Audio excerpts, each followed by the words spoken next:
Gracias, señor presidente.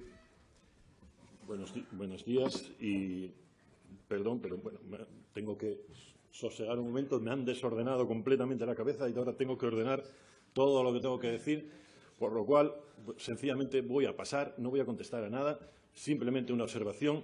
Nuestra xenofobia es inversamente proporcional a su ignorancia y a su demagogia. Nada más.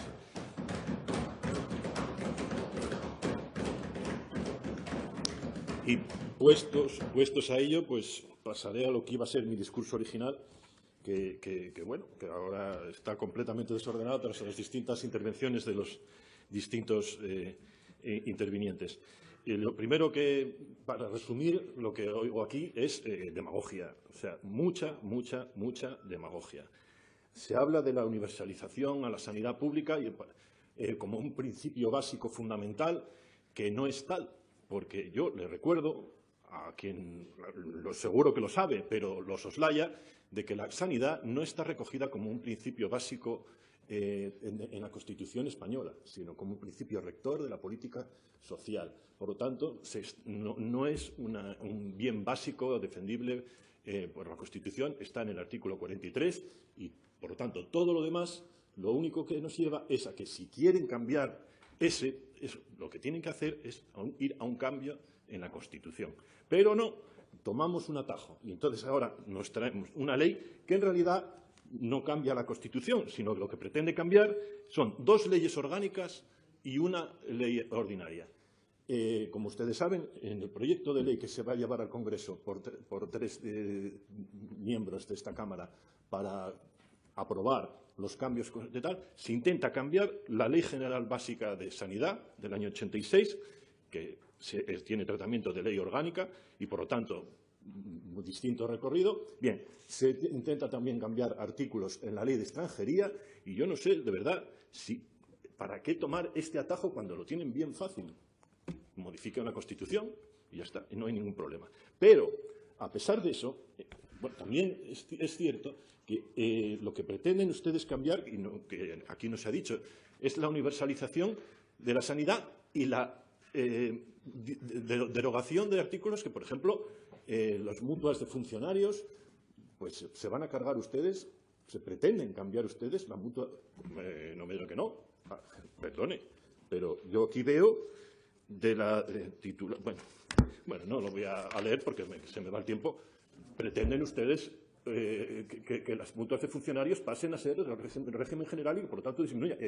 Incluso hay un apartado del artículo en el que se dice que los mutuas de funcionarios que no hayan cogido para la asistencia sanitaria la sanidad pública no tendrán derecho a la asistencia pública en cuanto no se traslade en los 6 meses que proponen para la derogación de la ley, tendrán que asistir a mutuas privadas y no tienen derecho. ¿Por qué? Porque no han elegido previamente la asistencia sanitaria pública. Pero bien, no quiero enredarme en eso, porque eligen ustedes un atajo, muy bien. ¿Por qué eligen un atajo? Pues simple y llanamente por el fracaso personal del señor Llamazares o Izquierda Unida, como quieran, que ha intentado por activa y por pasiva meter por todos los medios posibles, siempre se le ha negado. Incluso el Tribunal Constitucional ya ha sentenciado en contra de las pretensiones de la derogación en estos aspectos y en otros de esta ley, pero ustedes siguen y persiguen. Solo el fracaso personal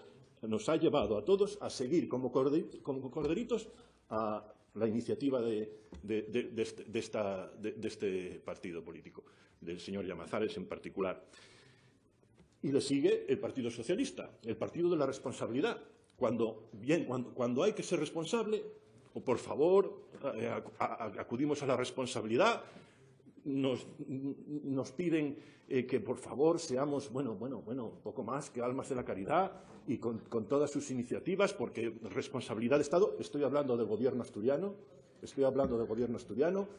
y ustedes siempre piden responsabilidad y siempre la han obtenido, por cierto. Ahora es cuando se pide la responsabilidad. Ustedes, que son precisamente los que han sido incapaces de garantizar la asistencia sanitaria universal en España, ustedes, que son los que menos garantías han podido ofrecer a los españoles en cuestiones de sanidad, llevándola a la ruina en 2 ocasiones, Ustedes, precisamente, son los que ahora piden que no, que los que hemos tenido que trabajar para poder garantizar la asistencia universal a los españoles y extranjeros, como ahora verán, entonces, no, ahora no. Nosotros estamos para llevarlos a la ruina, para que los demás la salven. A esos les pedimos responsabilidad. Por favor, un poquitín de seriedad. En cuanto a la asistencia sanitaria a inmigrantes irregulares, que tanto se comenta aquí, vamos a ver, todo lo que se ha dicho aquí es falso. La asistencia sanitaria a los extranjeros está garantizada en España. Por cierto, ¿cómo está en Europa? ¿Cómo está en Europa? Porque, al final, lo que se ha hecho con esta ley, con el Real Decreto 16/2012, de 2012, lo que se ha hecho es unificar un poquito los criterios con respecto al resto de Europa. Recuerdo que en Francia no existe, o sea, hablamos de asegurados, por así decir, beneficiarios, es la única distinción que hace en la ley, pero en Europa, en el resto de Europa, es exactamente igual que lo que está proponiendo el Real Decreto 16/2012. En Francia, en Italia, en Holanda, en Alemania, en Irlanda, en Reino Unido, en Grecia también, en Grecia ocurre eso. Por cierto, lo quiso cambiar el gobierno de Syriza y así le ha salido. Vean ustedes la asistencia efectiva y real de los inmigrantes irregulares en el gobierno de Syriza en Grecia. Véanla, vayan por allí y véanla. Y en España, mientras tanto, por lo tanto, la asistencia sanitaria a extranjeros en España se encuentra garantizada. Esto que contaban antes aquí de los casos de, bueno, no recuerdo los nombres, como siempre, la peor política es recurrir a las emociones y eso bueno, todo lo dice del proponente que lo aplica. España actualmente garantiza la asistencia sanitaria a extranjeros, sean irregulares, no irregulares o de lo que sean, en el caso de menores de edad, plenamente garantizada, embarazadas en el parto, en el posparto, plenamente garantizada, y cuando se trata de menores, como ya he dicho, y europeos del ámbito de la Comunidad Económica Europea. También se garantiza la asistencia sanitaria a los extranjeros, sean o no regulares o irregulares, cuando España tiene suscrito, establecido un convenio internacional con el país de origen. Actualmente, España tiene ratificados en la actualidad 20 convenios con terceros países. Por ejemplo, Andorra, Brasil, Chile tiene convenio con España, por lo tanto, lo que me está contando usted es mentira. Ecuador, Marruecos y Perú, y Túnez también.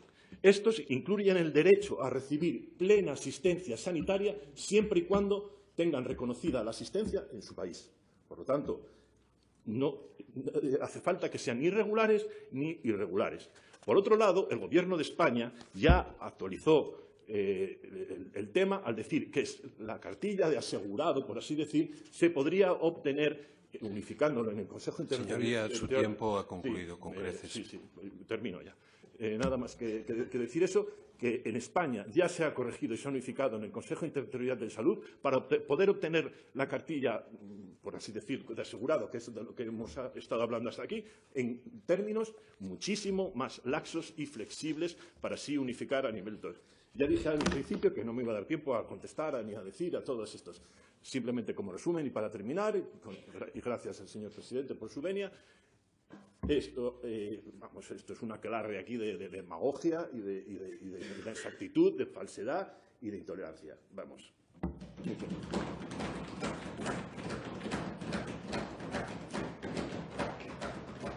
Gracias, señor Suárez.